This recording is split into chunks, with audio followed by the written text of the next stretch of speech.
Last night I had to purchase gasoline for a vehicle I was driving, and what I noticed is the cashier was wearing a one of those little Israeli flags with an American flag, looking like Israel is our greatest ally.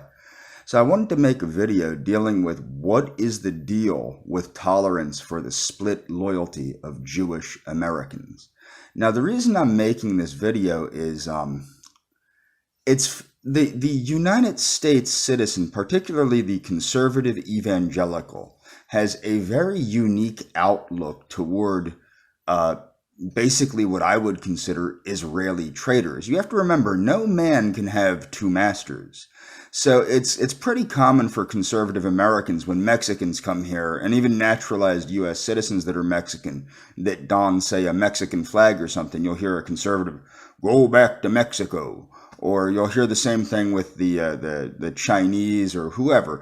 We don't tolerate split loyalty in the United States unless that split loyalty. There are some exceptions. One are Rastafaris, which are these Africans that have a loyalty to Jamaica and Sion and Yahweh and what have you, which is ironically they believe they are the Israelites. We have a tolerance for split loyalty of black nationalists, and we have a tolerance for the split loyalty of the Zionist Americans. And what I find interesting about this is that in retrospect, I noticed that I never tolerated split loyalty of Jewish Americans. And I don't have split loyalty myself, obviously, like many of these cuckoo people that call themselves European Americans do. But the bottom line is that this can be traced to the Zionist evangelicals. And I'll give you an example. A friend of mine whose father was Cherokee, he was a big believer in, I don't know what you'd say, Cherokee rights or something. And I'll never forget, I got into conversation with him. Now, this is before I embraced Pan-Americanism and before I was enlightened to some of the concepts that I now hold. I remember years and years and years ago, he goes, I was talking about Israel and how Israel should not be tolerated the way it is on the world stage. And he goes, "Oh no, that was not Palestinian territory. That would be like like the Native Americans rising up and taking back the United States."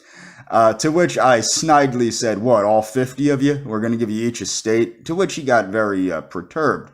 But what one has to take into consideration is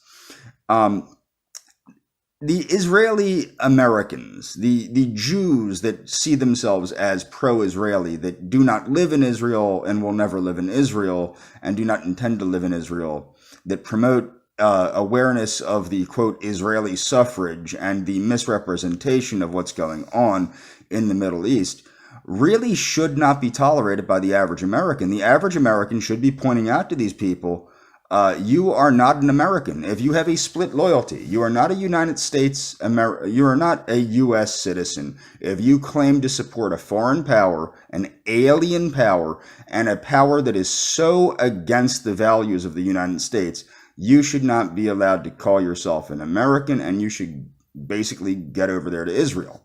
Because what has happened is this toleration of Zion, because they're Zionist agents. So you have to look at pretty much every Jewish American as a Zionist agent, whether or not they view Israel as their homeland.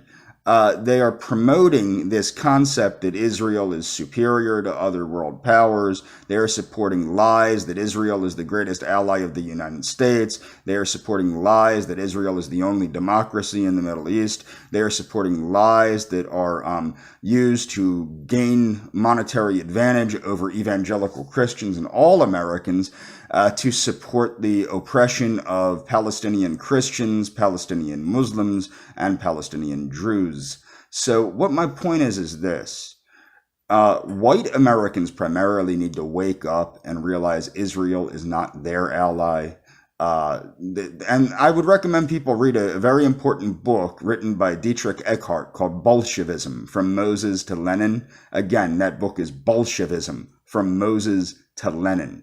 That is a very important book to understand this mindset this mindset of divide and conquer, this mindset of exploitation of the host population, and basically understanding the Zionist mindset.